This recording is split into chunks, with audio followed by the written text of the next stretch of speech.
Hi, I'm here to talk to you today about the book Hillbilly Elegy by J.D. Vance. This is a nonfiction book. It's a memoir that Vance wrote, looking back at his life and where he grew up, where he came from, where his family also moved around from. So he grew up in Ohio. His family moved to the state of Ohio from Kentucky, and they lived in the Appalachian Mountains in that area. And Vance actually ended up leaving and going into the military. He went to a prestigious school for college. So he has a different story in that he was able to move away and change his path.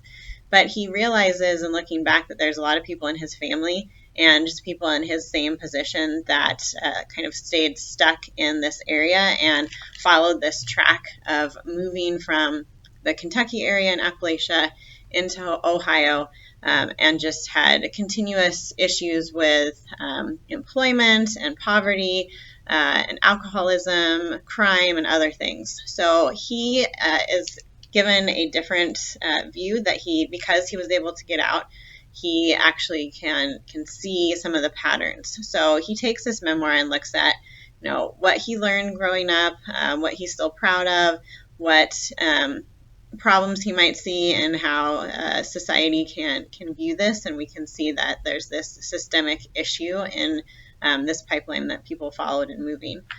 So if you like nonfiction, if you like history, if you like stuff about geography, this is a good book to take a look at because it deals with a lot of pressing social issues around all of that.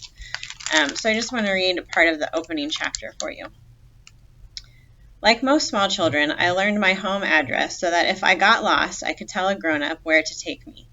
In kindergarten, when the teacher asked me where I lived, I could recite the address without skipping a beat, even though my mother changed addresses frequently for reasons I never understood as a child.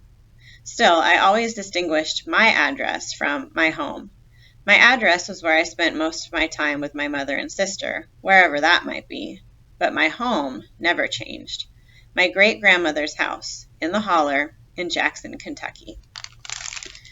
So that's part of Hillbilly Elegy by J.D. Vance, and I recommend it as your next read.